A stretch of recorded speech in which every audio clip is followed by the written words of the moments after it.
I'm going to talk myself through something regarding a question asked on Quora. Do we INFJs ever find love, or are we destined to be hurt, disregarded, taken for granted, and tossed to the side as soon as we need to be there, as we need them to be there for us? And do we ever find the strength to leave when we care so much for so long?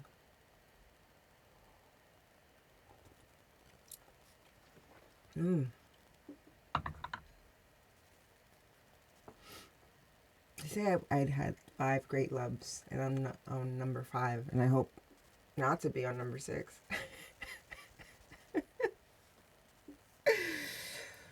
My first love was puppy love. He loved me, but he didn't love himself enough. He was possessive. He was insecure. He was controlling, and he didn't want me to move on from him, but he didn't treat me well. Um, Later on in college, I met somebody um, in business law class,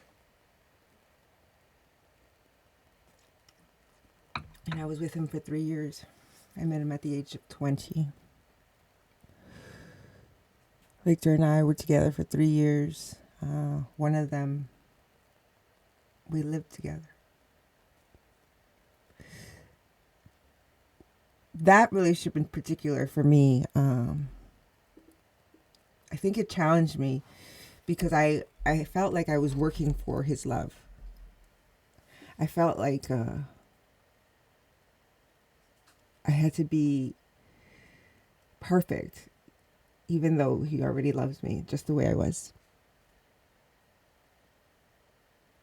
We had different drives. He was a nice person. We did nice things together. Yoga class, book workshops, dancing, movies, dinner. We were good together. Uh, Except we were young, and he didn't realize what he wanted, but he always wanted me there. He wanted to keep his options open, and I don't like being an option.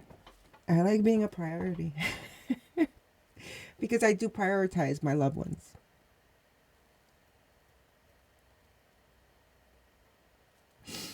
Fast forward to Lou. I don't mind talking about him. Yesterday I thought about him a lot. In 2005, 5/29, we got married. Yeah, it was a beautiful day yesterday.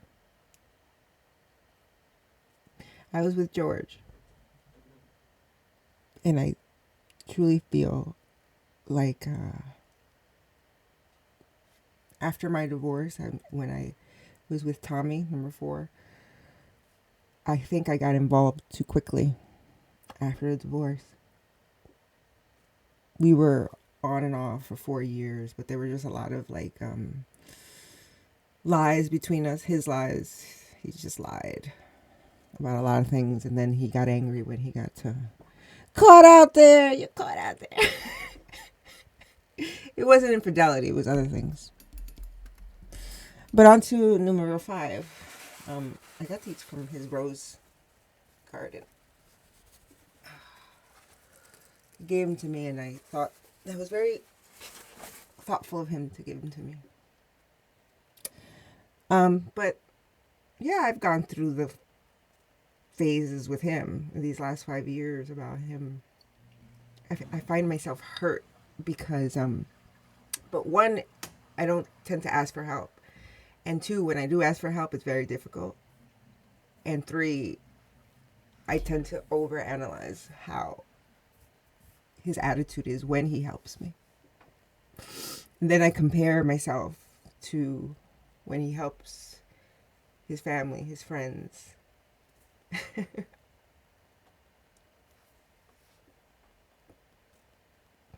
And then I have to articulate it. So Do you ever find love? We're not destined to be hurt. But everything in life is a surprise.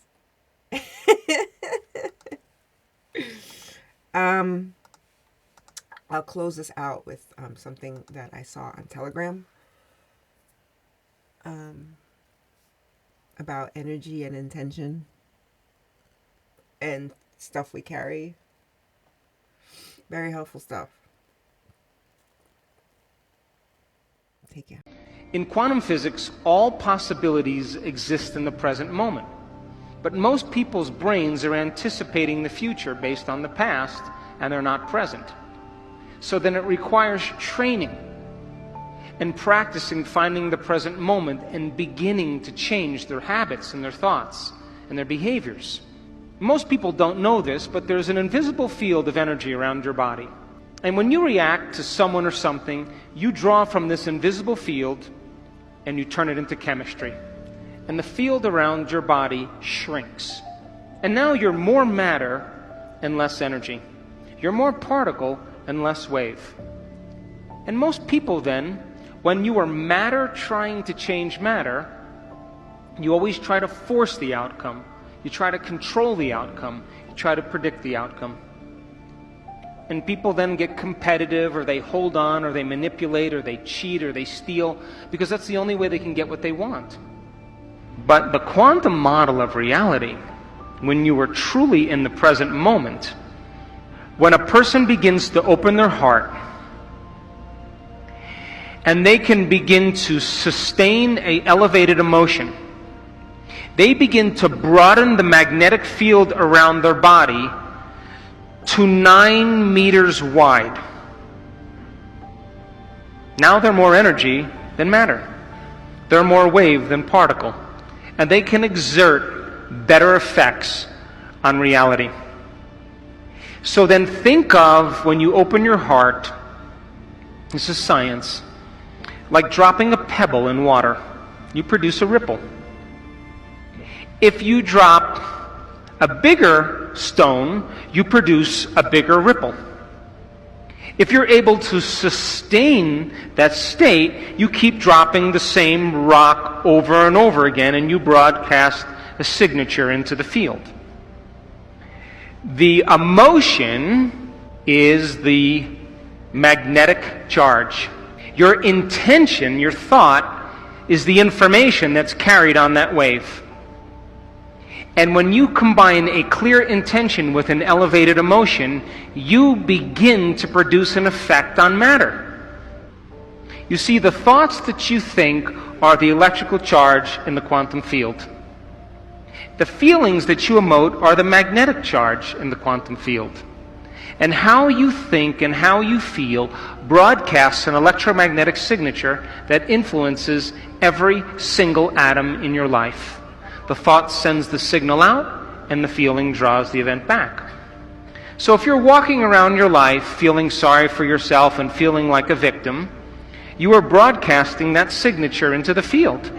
And you will create more experiences to suffer. Because we are not punished for our sins. We are punished by our sins. And sin is an attitude. And sin is how you think and how you feel. So then when you cause people to give up their guilt and their shame and their unworthiness and teach them how to open their heart and create coherent waves in their brain and in their heart, they are going to produce the miraculous. It takes training. And it takes practice. And it takes learning new information and deprogramming ourselves into believing that we're limited. But if you're living by the hormones of stress and you have no energy, no field, then you can't produce an effect on matter. So then, life is about the management of energy. And where you place your attention is where you place your energy. And if your attention is on the knowns and in the predictable future, or your attention is on the familiar emotions of the past, you are siphoning energy out of the present moment. And you have no energy to create with. And when you're able to do this and practice it really well, you will begin to do what's innately your birthright, and that is to create an unknown or wonderful experience in your life. So it just takes practice in order to do it.